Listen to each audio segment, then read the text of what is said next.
Hey everyone, welcome again to another video, and this one I'm going to be talking about romance books I think I might like. I have made it no secret, if you've seen my previous video, I have mentioned and said that I'm a newbie, I'm a noob when it comes to romance books and finding what I like and what I don't like in romantic relationships in books. But the older I'm getting, the more I'm realizing and finding what I like. So, I've got, I guess you could say, different tropes, and there's like 2-3 tropes in here that I'm finding I really like. Also, before I get into it, if you have any recommendations for any other kind of tropes you think I might like, any books in these tropes that you think I might like, please leave a comment down below in the description because I would love to check them out. The first kind of trope that I have, I don't really know if it's a trope, but it's the summer vacation trope.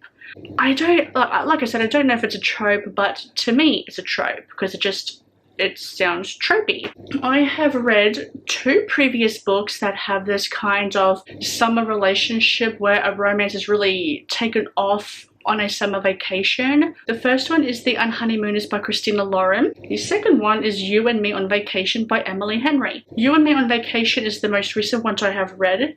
So I have 3, well, not really 3, but I do have some books that do have this kind of trope. So it seems like any Emily Henry book has that kind of trope in it. So we have the book lovers and beach read.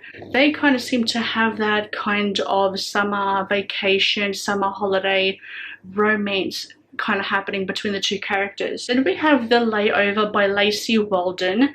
This one I don't know too much about. I was meant to read this one and another one I'll talk to you about soon in a romance reading vlog that just did not happen. I don't know anything about The Layover. It kind of seems like The Layover might have something to do with an airplane or an airport. Maybe they get stuck in an airport, like the couple that are, or the 2 characters that are going to be a couple. Then we have Shipped by Angie Hockman. This one I know is where 2 characters are on a cruise.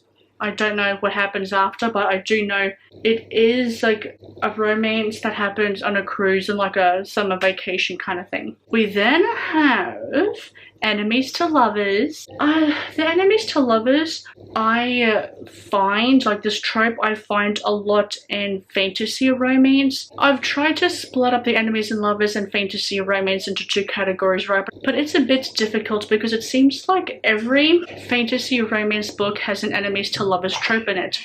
I'm not complaining because I read this trope back in 2021 and I fell in love with it. It gave me my fantasy kick while also giving me some decent romance. I'm not complaining. For the Enemies to Lovers that have the Enemies to Lovers and fantasy romance combination, the books I have read are those ones is the Blood and Ash series by Jennifer L. Armentrout and the Flesh and Fire series, which is the prequel to the Blood and Ash series by Jennifer L. Armentrout. Now, for a book that has this combined trope, I have found the Bridge Kingdom series by Danielle Johnson. But see, then all of my fantasy romance books have that kind. I feel like there's no separation between the 2.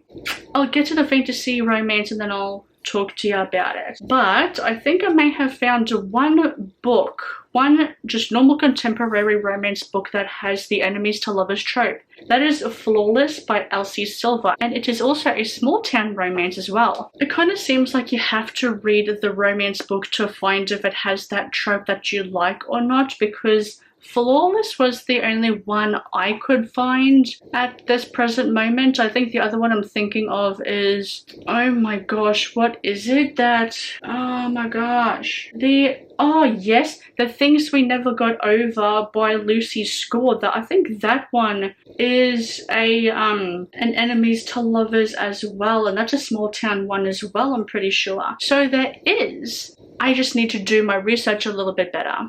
And now for fantasy romance, a lot of my fantasy romance have an Enemies to Lovers trope, so I really tried to separate them because I wanted to find some Enemies to Lovers that were in a contemporary and not in a fantasy subgenre, because I wanted to try and split them both up, like give you some kind of books that do have that enemies to lovers trope, but also try and find something that isn't fantasy romance. Like I had said, I had started reading this trope, fantasy romance sub-trope in 2021 and fucking loved it. It was so good. So the previous books I have read in the subgenre are the two ones that I mentioned to you in the enemies to lovers, which is the Blood and Ash series and the Flesh and the Fire series by Jennifer L. Armentrout. And there's a lot.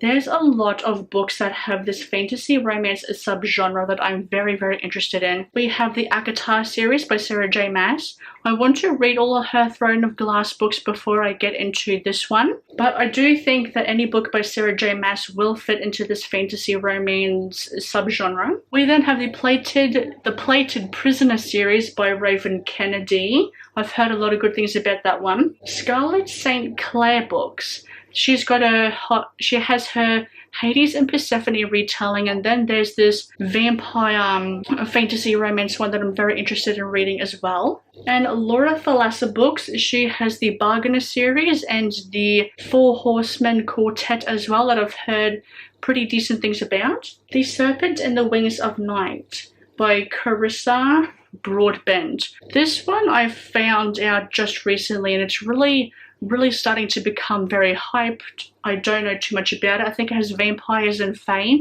I guess the hype is kind of getting to me with these as well because they just sound so good. And sometimes with hype it can work out, sometimes it just doesn't. And then we also have another Carissa Broadbent book, which is Daughter of No Worlds. I've definitely heard about this one. Yeah, I just need to read more fantasy romance. I don't know too much about it. I think the main character is on the run or something. I don't know 100%. And I was kind of scrolling on Kindle. I don't have a Kindle, but like the Kindle app. I have saved some books as well that kind of have that fantasy romance kind of element into it. I just don't remember what I had saved. I definitely went on a saving spree. I was like, yep, you sound good, you sound good, you sound very, very good. So that is the end of the video.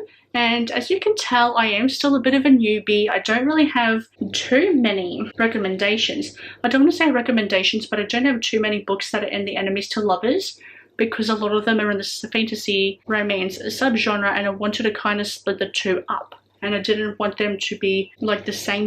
Like I wanted some contemporary enemies to lovers kind of thing. I've heard some people say it works better in a fantasy romance than it does in a contemporary. And I want to read that to confirm that for myself. I think this list is pretty decent, like a pretty decent starting point for me to find out what I like in romance and what I don't like in romance. In the near future, when I've read enough, I do want to come and revisit this video to see if my opinions have changed, if I like anything more, like anything less. And like I have said, please let me know down below if you have any book recommendations for any books in the subgenres that I have mentioned. Thank you for watching, and I'll see you in the next video. See ya!